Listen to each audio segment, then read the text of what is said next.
New year, new videos, same me yelling at y'all.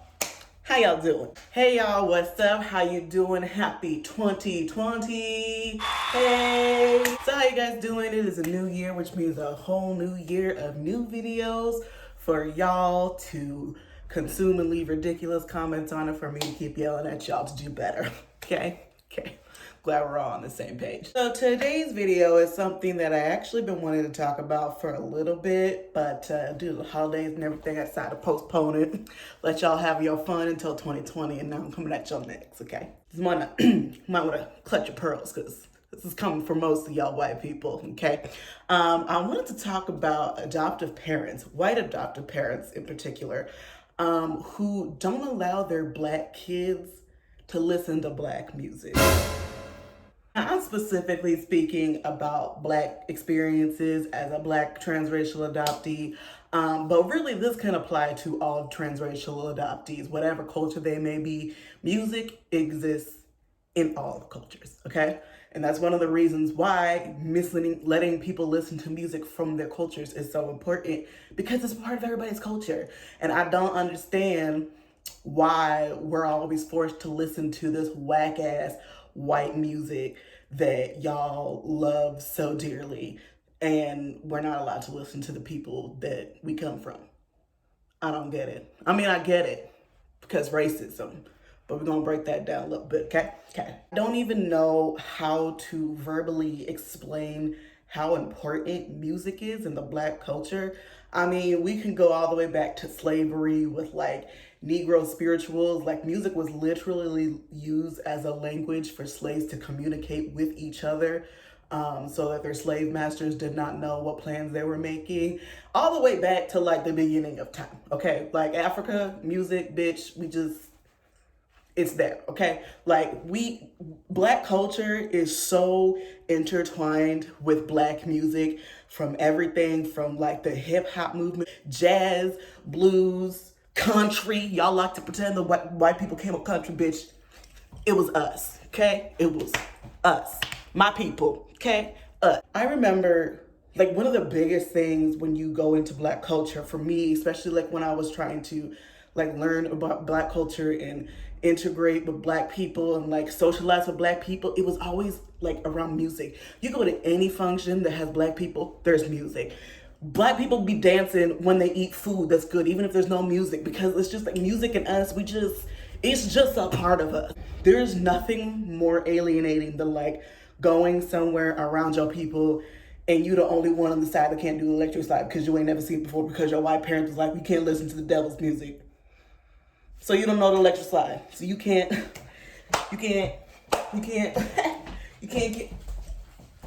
get in with it with the rest of your people because you don't know the electric slide. You never even heard it time you could do electric slide. You don't know Frankie Beverly? Bitch. It's like Before I Let Go. You don't know Some Real Love by Mary J. Some Shaka Khan, Whitney. Like, it's Luther. Okay? If you can't participate in an argument about whether fat Luther or skinny Luther is better, like, why are we even here? Why are we here? You don't even know what I'm talking about. But that's fine. You white, you don't need to know. But the Negroes, this is so much a part of our culture, and there's so many like references and so much history behind Black music, and so much Black music has influenced Black culture and really American history, period. It's just such a huge part of our culture, and understanding the Black culture and who we are and how it integrates with us in social movements behind music. I'm not gonna give y'all a whole Black lesson, okay? Just go Google it if you really, really don't understand. But like, music and Black people, we like this, okay? We like chicken and hot sauce. I know y'all don't eat hot sauce because you think water's spicy, but you get the reference. Literally every single Black adoptee I know was not allowed to listen to Black music in the house growing up. And there's always been the two favorite excuses from white people. Number one, it's inappropriate. Black music is terrible. It's inappropriate. It's sexual. They talk about drugs and violence and shooting people and rape and whatever the hell else. Listen, I'm not going to deny that, okay? There's a whole lot of stuff that's nasty in a lot of Black music, but you know what?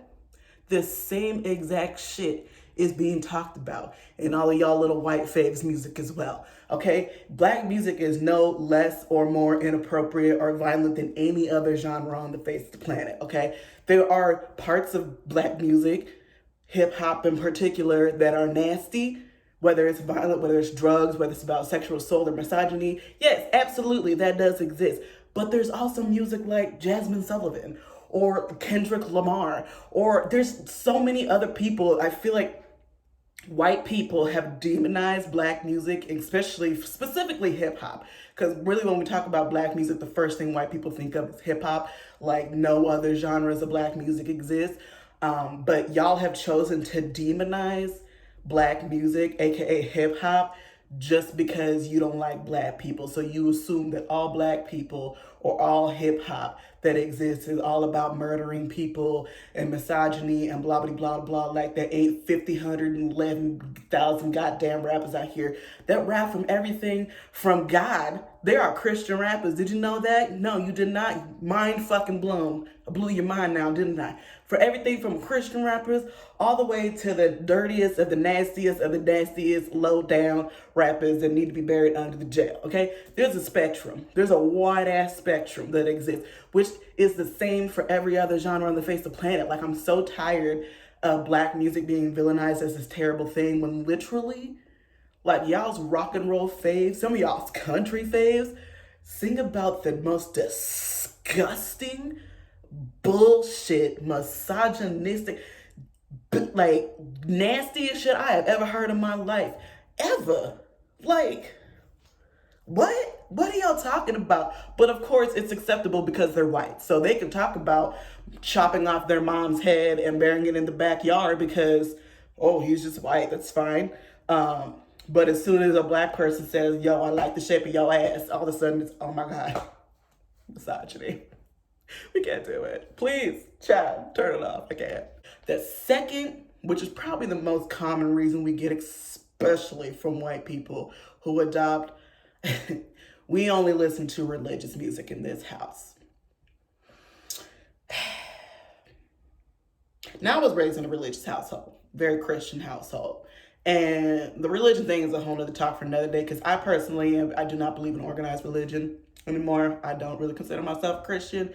But all that aside, even if that is your house rule, it's your house. You can make that rule if you want to. If you want to say nobody listens to anything that isn't about praising the Lord in this house, fine, go for it. But why are we only allowed to listen to white praise music? Why? Do you not know gospel exists? Do you not know gospel slaps?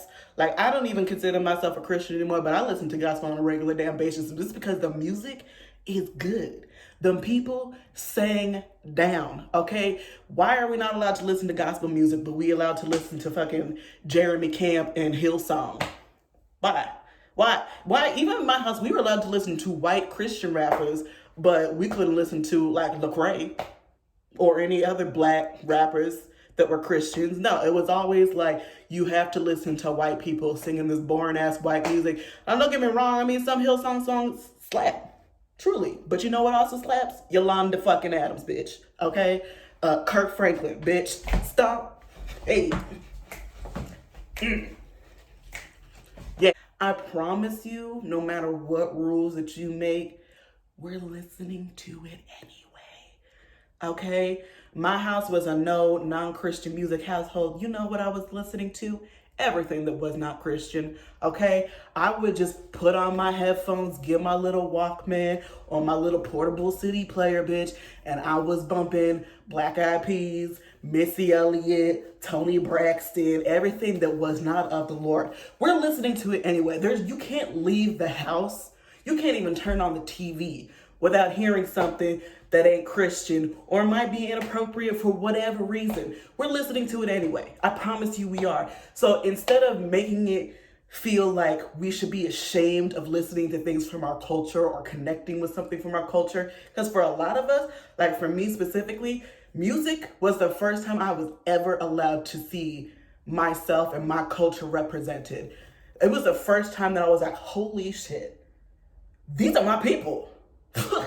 Missy Elliott, She looked like me. She a big, dark-skinned black woman who is out here pissing everybody off because she ain't a fucking size 2 and doing whatever the fuck everybody wants her to do. She changed the game, okay? Black music was the first time that I realized that black people are out here fucking shit up, okay? So we are automatically going to be drawn to our people's music anyway, and we're going to be listening to it anyway. We just gonna feel like we have to be ashamed of liking our people and loving our culture because you have created this negative connotation around listening to black music because the only thing that you associate with being black is drugs and violence because you're racist, okay?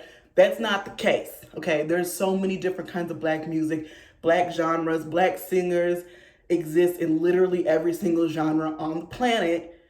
And there's a music genre, there's a song, there's a type, there's something that can fit into whatever your dumbass, ridiculous, strict rules are about music in the household. So instead of forcing everybody to listen to fucking Celtic Women and Riverdance Kids Bop or whatever the hell, why don't we incorporate music from everybody's culture in it? How about that?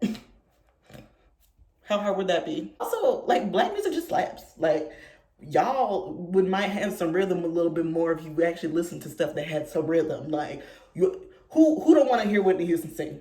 Who don't want to listen to Proud Mary and go the fuck off? Who don't want to listen to Prince When Doves Cry? Who don't want to do that? Nobody. Not even a serial killer or a psychopath ain't gonna want to listen to that. Everybody loves that music because it's just good music. Don't get me wrong, like, some of y'all's music slaps, okay? I have such a wide range of musical taste because I grew up listening to everything from literally Celtic Women to like Norah Jones to like Bon Jovi and Queen. I love all of that.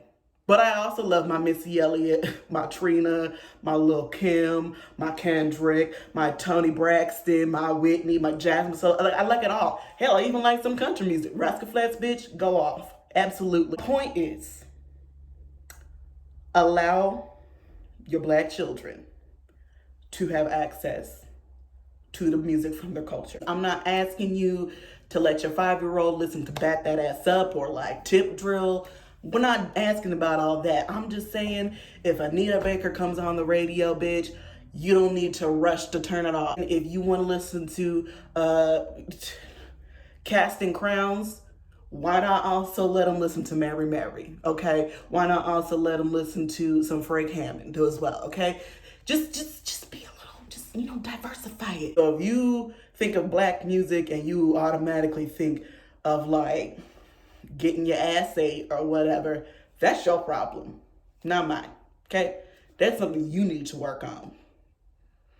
Meanwhile, we gonna be over here listening to Juvenile or something more appropriate than that, but you get the point, all right? Happy New Year's, y'all. Happy 2020. Have some fun. Have a great day. Turn on some Patti LaBelle. Put on some Patti LaBelle. Put on some Patti LaBelle and get your whole entire life, girl, okay? All right, bye, guys.